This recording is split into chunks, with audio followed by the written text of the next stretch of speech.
बाफि ना बमब्र फिसायासो माबा मोनसे होनलायबाय आंखौ बियो जेबो बुङाखै हा होमबालाय माखौथो माखोब खोब जानानै थाबाय थाखो आं हाफांखौसो रागा जोंदों हाब मानो रागा जोंनांगौ जाखो बेखौलाय बेसेरा थैनायनिफ्राय थांखांदोंसो बेखौनो रागा जोंबाय आंनि थाखायसो थांखांदों बियो बेखौनो जा दुगिखा आंखौ सोबालायबावो आरो हा बाफि हुस गैयि मानसियालाय आरो होमबाबो रागा जोंदों आं माथो दा मोनायाव पार्टि दङबालाय थाङोना थाङा नोंलाय थाङाबो थांफा आरो बमब्र फिसाजों एसे थाबायफाहोलां मोजां मोजां रायलायहोलां नङाबा बमब्र फिसाया गुबुनखौसो नोजोर होगोन गावनि हिनजावा हौवाफोरखौ फात्ता लायाबाथाय गुबुन हिनजावसो नागिरनो नागिरो बेनिखायनो बिदि सुजुगखौ दाहो आफि आयौ बाला बिहामजोखौनो बिदि फोरोङो आरो जुदि आं नोंनि फिसालाखौ गावनि आखाइ मुथियाव खालामो हा नोंसोर सानैयासो रायजो जागोन आखाइ मुथियाव खालामनानै लायोना मायो बेखौलाय आंलाय माथो बुंबावनो आरो आंनि फिसाला हिसाबै आं बेखौल' लुगैगोन अनलायनानै थानायखौ सोरथो बिमाया गावनि फिसालाखौ बिसिनि सिङाव थानायखौ लुबैनो अनलायनानै थानायखौबा लुगैगोन होमबालाय आंखौ जेबो बुङा मिथिबायना आंनि गोसो गोरबोआ ओरैनोबा दुखु जानानै दंखायो आच्छा दे जागोन आं इन्टारभिउखौ गाबोन लागोन दिनै पार्टि दङ दिनै इन्टारभिउ लाथ'नाय नंला गाबोन आं जेरैखि जायाबाबो हाफांनाव इन्टारभिउ लागोन बमब्र फिसा बिहामजोखौबो पार्टियाव लांफाबानो जाबायना आंलाय माला लांफाया होननानै बुंदों दे होमबालाय सानैबो ज' थांदो थाङा माथो जेराव आंनि सुथुरा दं बेवहाय थाङा नोंनि सुथुर नोंसोरलाय मा मिथिगौ आंनि सोर दं बे न'आव बुंनानै फोजोबनो हाया ए जियानो जादोला थाङोना मायो नोंसोरनि गोसोसै आं एसे गुन्दै लायना फैनि अमानो आदार होनो मालाय नों थाङा नामा थाङाबा गाज्रि मोननो हागौ ना नोंहानो थांनो हाया आरो आया माथो जाखो हाफाङा आंनि थाखायसो थांखांदों दा आंखौनो सोबाबावलायो बेफोरखौनो नांजाबाय थायो नामाब्रा मालाबा मानसिजों मोजां जाना थानो थाखायबो बिसोरनि गोरोन्थिफोरखौ नोजोर आन्दाज खालामनानै थानांगौनो होमबासो रिलेशनशिपआ मोजाङै जानानै थायोनो आरो बेबो गामिनिसो मानसिबाव होमबानो आं सोबा जानांगौ आरो मानो थांमारला होमबा आं थाङाहाय मा जेराव आंनि एक्स बयफ्रेन्ड दं आंनि बयनिख्रुइबो गेदेरसिन सुथुरा हाफां दं दे होमबालाय थाङाबालाय गोसोआलाय थांनो लुगैदोंमोन नाथाय बबेनिफ्राय इग'आ उजिखोथाय थांनो बोरैबा मोनबाय नङाबाथ' थांनो गोसो जादोंमोन आरो नायनोसै मा जायो दासो देलाय आं पार्टियाव थांनोसै नों थाङाबालाय आं थाङाहाय बाल गाबागाव थांमाराथ' थाङाहाय बाल थाङा आच्छा दे जेराव मान सनमान गैयानो बे जायगायाव थांनाङा होननाय खोनादों आं मानो थाङा आया नोंसोर बेवहायनो जिरायबाय फै न' सिङाव नाङालै बेवहायनो मोजां न' सिङाव थाङा खुला खुलि बेवहायनो मोजां मोनदों आरे दस्तिमोन मोनथिया नामा नोंसोरो बुहुमानो जोंनि न' अख्राङा जाबाय उखुम आरो हाया जाबाय बिसना आरो मा नांबावगौलाय इसोरनिफ्राय इसिबां फ्रियाव मोनसे मोननानैबो आरो लुगैबाय थाबावो साला पापिस्थ'फोर बापाव सन्थला रोंमारोथ' नोंबो आं सैथो बाथ्राखौसो बुंखायोलै इसोरा जोंनो इसिबां मोजां बुहुम इसिबां मोजां अख्रां इसिबां मोजां हा होबाय आरो मा लुगैबाय थाबावोब्रा दे होमबालाय नोंसोर जिरायथ' आं जानाय लोंनायफोरखौ एसे खबर लाहैनि आच्छा सोर संदोंलै दुमफाव मोना संदों खोमा आच्छा नायहैनि र' ओइ नोंसोर जिरायथ'लै आं एसे खबर लाना फैनि थां थाब मोनजाबायो खोमा आच्छा बारु थाइबानि लारु खामानिफोरा बोरै सोलिदोंलै जों रिपर्टारफोरखौलाय माथो बुंनो गरम रिपर्ट मोनबा मोजां जायो रिपर्ट गैयाबा थैयो नोंहालाय साननैसो आइजों लारियासो दङलै दखानाव एसे सोलोंथों नंदों आंबो आच्छा दे मोजां गथ'फोरखौ दानिफ्रायनो खामायनायनि सर्सखौ फोरोंहोलांनांगौ आरो बमब्र नोंहालाय मालाय एवा खोनागोनब्रा मा एवा बेलाय बुजिनाबो बुजिबायदि जाफ्लानाङाब्रा माला गथ'नि बिफा जागोन होननानै बुंदोंलै नोंखौ बुजिखादोंब्रा बियो सुवादा बुजि जाफ्लानासो थादों बुंदोब्रा माला गथ'नि बिफा जागोन नों आं गावखौनो दासिमबो गथ' मोनबाय थायो आरो आं गथ'नि बिफा जानो गोदाव सोराव सोंबाय थानाङालै आरे सानसेबाबो जाखानांगौ मिथिबायना हाबा जायालासिनो थागोन होनना बुंनायफोरासो उनाव दर्जनसे फिसा खाङो जाय बिमा जाया बिफा जाया होननानै बुङो बिसोरसो एवा लाबथिंबाय थायो बिलुनफोर बायदि रिदिं रिदा थांनायनि फैनायनि साला सुवादफोर सैथो बाथ्रा नोंसोर आंनो खर'खौसो जागोन नामाब्रा साला मालायनि खर'खौबा जायो नोङो कुइसन सोङै रिपर्ट लायै दा गानाव सोंनायखौबा दाय जादों होमबाबो दा सोंसैलै आच्छा भारत थाइबानि लारुआ हाबाया माबोरै सोलिगासिनो नोंना हाबा जाखांनायनि उनाव माबोरै सोलिगासिनो इन्टारभिउ लाजानो फैयाखैलै आं गाबागाव न'खरनिखौ सोंनानै लाबाय था आंनिखौ दा सोंलै दाउसो देलायलाय माबायदिथो माबायदिथो बा नोंबो जाफागासिनो नामालै दस्ति आंबो मिथिनो लुगैदोंब्रा नोंनि हाबानि खौरांफोरखौ जुलिनि उनाव एसे बेलेग जायोना बुंब्रा बुं माबा बि गोदान निउस खोनागोन नामा गोदान निउस खोनाबा गावनि निउस चेनेलावनो होखागोनलै बियो बाबायलै आं नोंसोरखौ दुमफाव भाजिया मोनबायबा नैबे नाखौबो एवनो हासिगोन र' एसे नांबावगौ गाज्रि मोननांला दे नोंसोरसो मावनांबाय जेबो नङाहाय गाज्रि मोनबाबो मावखानांगोन गाज्रि मोनाबाबो मावखानांगोन जेबो नङा दे होमबालाय हांग्रिमोनदिनि सालाद बानायनायाव एसे हेफाजाब हैनि जागोन दे बापावै हाबां मानसिखौ बिराद मोजांनिफ्राय मोजांसिनसो नुग्रा जाबायलै आं जालायबाय नोंहा आं मोजां मानसिखौ मोजां होननानै बुङाबालाय जोबोर साइसथारब्रा नों ओइ जाम्बा बुं ओइ लाबोलाय खोमाखौ आच्छा दे बुंलाय जाम्बा दुमफावखौ फोथायनानै लादो नङाबा गैला नों दिनैनो गोसोनि खोथाखौ फोरमायनानै लादो मोनथिबाय आइजो पार्टि मा संदोंब्रा माथो मोदोमफ्रुलायथारबाय दुमफावा भाजि एवदों बिराद गोथाव ओंखाम ओंख्रि संनो रोंगौ नामाब्रा दुमफाव रोंगौथ' आरो दुमफावा गोथावनो आच्छा दे होमबालाय दिनै थिगसे जागोनलै आं लंपेन्टनि बेलखौबो खुखालायना लाखागोन आं ओरैबायदि जागोन आं गोदनासिम नुहुरलायनाय सिबाथाय खुगाखौ दुमफाव संदो नों फोरोंलायनाङा मिथिबायना आं संगासिनो दंखायो आरो इयाव फैनानै डिस्टार्ब खालामफैनाङा जोंखौ बापावै आंलाय मा डिस्टार्ब खालामखोब्रा आं मा डिस्टार्ब खालामफैखो मालाय ओंखाम ओंख्रि संनायावलाय मा मोनफैदों नोंलाय आं खबर लाफैदोंब्रा रान्दिनिफोरखौ बांसिनानो खबर लायाना बिनिखायनो आं खबर लाफैदोंब्रा ना सोमस्रि नंगौदां मा नंगौदां बेलाय नंगौखायसो बुंदोंब्रा दे होमबालाय दे दुमफाव संदो खावदो एवदो मोखां नायलायलाय जानोसै आं संगासिनो दंखायोहाय एराव फैनाङा होनदोंना आं नोंखौ बांद्राय गोदाव सोराव खोथा बुंबाय थाना दे बेवहाय ओइ थफिराम नै हाफाङा गाबज्रिदों आं हाफांनि खाथियाव हारसिं थांनो गियोलै फैलाय दुमफाव आंजों दरखानाखै माखौ गिनांगौ जाखो थैनायनिफ्राय थांखांफिनदोंना बेफोरबायदि जाथायखौलाय खोनाफेराखै आरो नों मेरला जाबाय माथो डाक्टरफोरा थैबाय होननानै बुङो उनावहाय थांखांफिनो बेफोरबायदि मोगथाङावबो मेरला केस जाबाय माथो बापावै नंगौथ' आरो आंनि लोगोनि गामियावबो बिदि जाखांबाय बिदि थैनाय मानसियानो थांखांफिनदों मानसिफ्रा थैबाय होननानै बयबो गोथैखौ सावनो लांदोंमोन आरो उनावहाय लामायावनो हुस फैफिनदोंनो बेफोरबायदि जायो गिनाङा थबिराम फैलाय र थां दे हांग्रिमोनदि दंखायो गिनाङा आं बेखौ बावले बिराद फैजानो बाखायोहाय एदावबाय थानो नागिरो दासान्दि बारा जाथारबाय एदावनाया दाखालिबो हराव फन हरनानै मानो फन हरो जाबाय थाबाय आरो आंखौ जौ लोंदोंमोनदां नङा माथो जोंहानिजोंनो लोंफादोंमोन दा औहाय जौ लोंना फेनानै सासे सेंग्राया सासे सिख्लानो हराव मानो फन हरो होननानै आंनावसो सोंहरबाय थाबाय बे रागा जोंबाय आङो उनावहाय मबाइलखौनो सुइच अफ खालामनानै लाबाय आं मानसियानो फाग्लाथारहाय बियो दाहाय आंखौ एदावबाय थाबा ओंख्रि हायनायजोंनो होथारगोनहाय आं नायलाय हाफां जाबायना जायाखै आं बांद्राय मोजां सालाद बानायनो रोंलायलाङाहाय जादोंथ' जि मोजां हाखाबाय आरो बेलाय मा थफिरामनो होनो नागिरदों आं साखिनानै नायथो माबायदि जादों लिंहरबाय थादों आं मानसियानो दाबो फैला बापावै महिला पार्टिफोर मा जाखुमा लोंखुमाब्रा ओइ थफिराम नैबे सेरेबखौ साखिनानै नायलाय गोरा जादोंना जायाखै बापावै सन्थलानि खामानिखौ आंसो मोनबाय होनबा दिनै बेहाय लोंनानै नाय आच्छा दे नै सालाद मोनसे जानाय नायनोबा नांलायालै दे लोंनानै नायदो थिगानो गाज्रि नंद्राया लोंजायो आच्छा हापां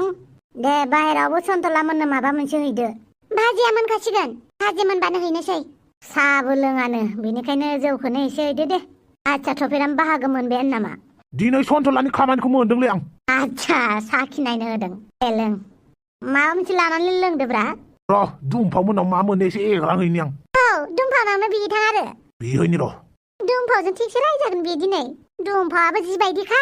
आरो थफिरामाबो एग्रांनायाव फावसायनानै थाखाथारा मिलायथारबायलै सानैबो नांलायबाय थाथोंसै आरो दा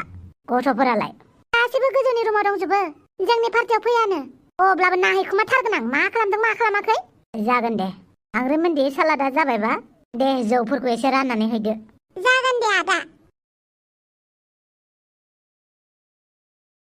मिथिगौना सोमस्रि आं बेदर संबाथाय आं गाव संनायावनो एवनायावनो माने मोदोमनायावनो उदैखौनो बुंनाय मोनखायो जेब्ला जानो सम जायोना बेदरखौ जानो बासिगोन आरो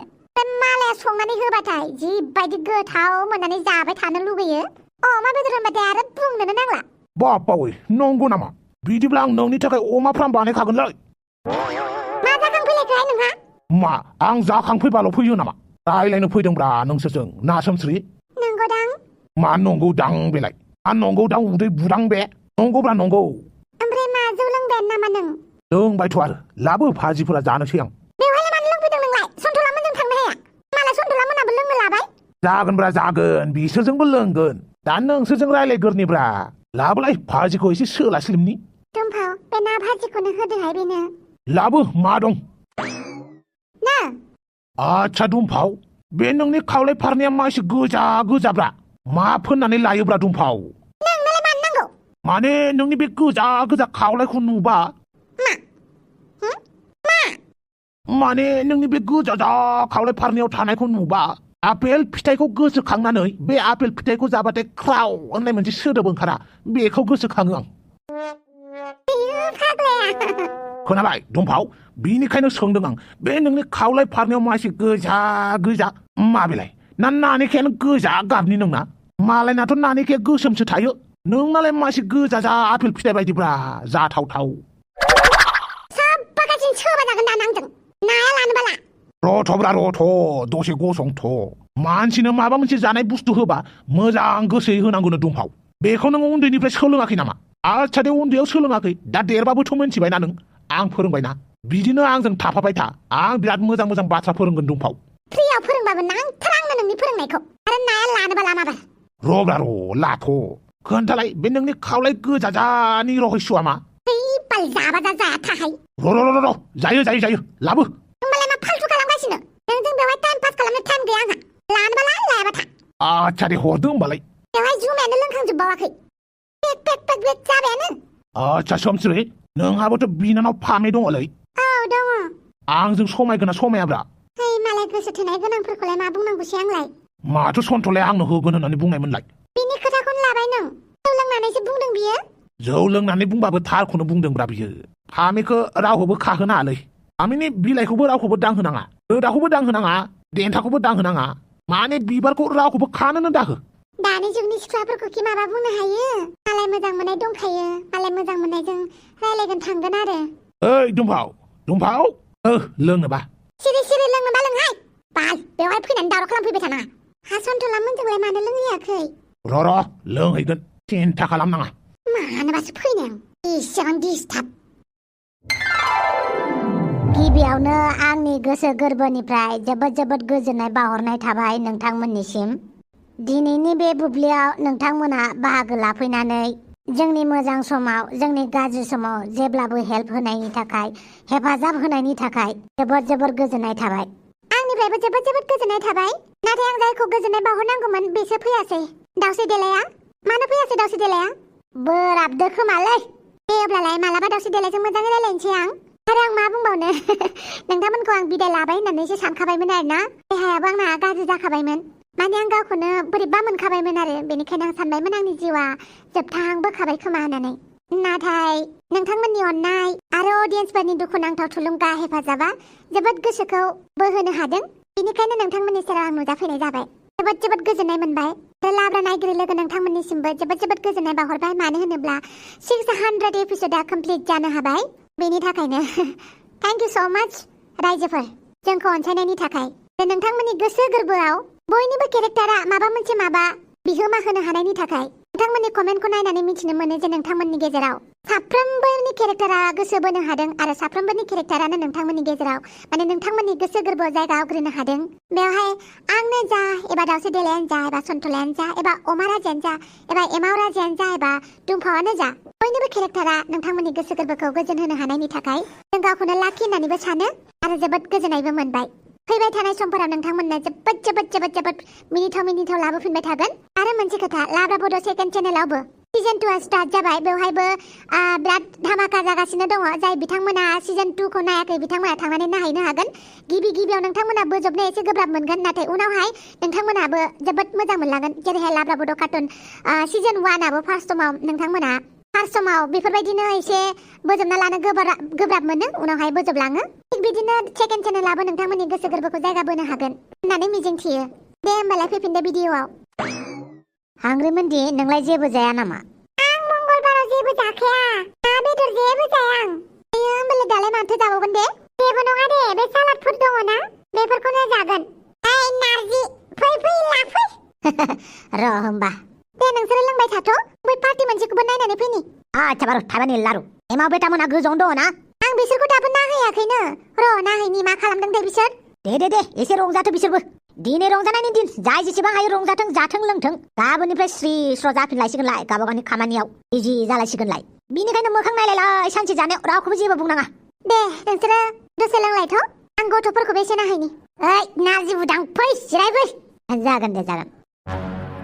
एमाव राजा नों खमायाव थांनायाव माबायदि मोननाय माबायदि मोननांगौ जाखोब्रा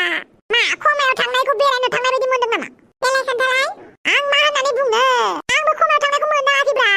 मोनदांनायबा नोंसोरनो खोन्थानो हागौमोन ना आरो खमायाव थांनायखौलाय बोरै मोनदांनांगौ जाखोब्रा आंलाय होमबाबोथ' नों एसे मिन्थिगोन ना माबायदि मोनो मा नोंसोर खमायाव थांना नायनो लुगैदों नामा लुगैयाखै मा सोर लुगैलाबायनांगौ जाखो लुगैयालाय खमायाव थांनाय होननाय बुस्थुआ ओरैबायदि गाज्रि बुस्थु माने नों सिमाङाव दं आरो ना सिमां रायजोनिफ्राय नों फैनोनो हाला बायदि मोनो आरो बेफोरबायदि मोनो मिन्थिबाय दे फिसाफोर दसे जिरायथ' दे मादै आरो फावगालि मा जिरायनानै थाबाय थाखो बुस्थुफोर राननानै होफैनाया लोगोफोरनो जों सल'बाथा खोनासंदों एमाव राजानि एमाव राजा नों सल'बाथा खोन्थानो रोंलायो एसे दे होमबालाय नोंसोर दसे थाथ' आं जाग्रा लाना फैनि नोंसोरनो जागोन दे मादै आच्छा थाइबानि लारु नोंसोर सल'बाथा खोनासंफेरबाय ना आं खोनासंफेराखैहाय सल'बाथा खोन्थाग्रा मानसियानो गैयाबा सोर खोन्थानोब्रा जोंनोलाय बेनोथ' आजिखालि सल'बाथाखौनो रावबो मिथिला आंनाव गोबां रोखोमनि सल'बाथा दं नोंसोर माबायदि सल'बाथा खोनासंनो लुगैयो बुलायनाय जोलायनाय बुलायनाय जोलायनाय नङा एसे खोनासंनानै मोजां मोननाय बायदि सल'बाथा खोन्था दे दिनै जों रावबो मबाइल लाखायाखै लादोंबाबो जों मबाइल इउज खालामाखै गुड दिनै रावबो मबाइल दांनाङा खोनाबाय आंनो मोजां इन्टारेस्टिं काहानि खोन्थागोन नोंसोरनो मोजां खोन्था आच्छा मोदायनि खोन्थाबा जागोन ना जाया जागोन दे मोदायनि खोन्था गिनो मोना हले आं खोन्थानोसै अब्ला खोनासंदो दाबसे जायगायाव सासे मोदायजो सिख्ला दङमोननो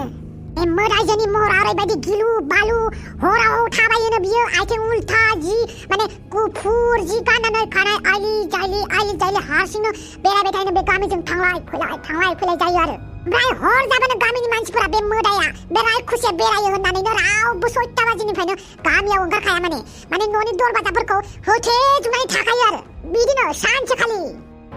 टफिरामालाय मा जानानै थाहैखोब्रा ओइ टफिराम बादोलै मोसौ बलदनि आखलखौ दे जादो लोंदो माथो जादो बयबो लोंदो बयबो हायावनो जिरायजोबथारबाय आरो नोंसोरो आं खामफ्लाय लाना फैनि जिरायनो रोंबा हायानो खामफ्लायलै हांग्रिमोन दे सैथो बाथ्राखौनो बुंबायलै नों आंलाय सैथोनि राजाखाना दे नोंसोर लोंबाय थाथ'दो होमबा आं सैथोनि राजाखाब्रा मोनथिबायना नारजि बुदां नों मा सानोलाय थिगखौनो बुंदों दे लोगोफोर दिनै बिराद रंजानांगौ खुसि जादों आं दिनै दे लों बेसेबां लोंनो गोसो जायो दंबावो कार्टुन दंखायो कार्टुन लाबोखादों आं आच्छा होमबालाय माखौथो नायबावबाय थाखो लोंदो जादो माला बे टफिरामासो मानो फैयासै बे ओइ थाथोंलै बियो लोगोफोर फैबाय थानाय एपिसडआ बिराद मोजां जागोन बिराद फानि एन्टारटेनमेन्ट जागोन स' नोंथांमोना नेनानै थाथ'दो दिनैनि थाखाय भिडिअखौ बेखिनियावनो दोनथ'बाय बांद्राय भिडिअखौ गोलाव खालामनो हाया मानो होनोब्ला टपिकआ गोलावथार जागोन बेनिखायनो पार्ट मोननैयाव लाबोनाय जागोन स' नेक्स्ट भिडिअ नेनानै थादो दासिम नोंथांमोना गावबा गावखौनो केयार खालामनानै थादो आरो चेनेलखौ मोजां मोनदोंबा लाइक मोनसे होलांदो आरो साबस्क्राइबबो खालामनानै गालांदो गुड नाइट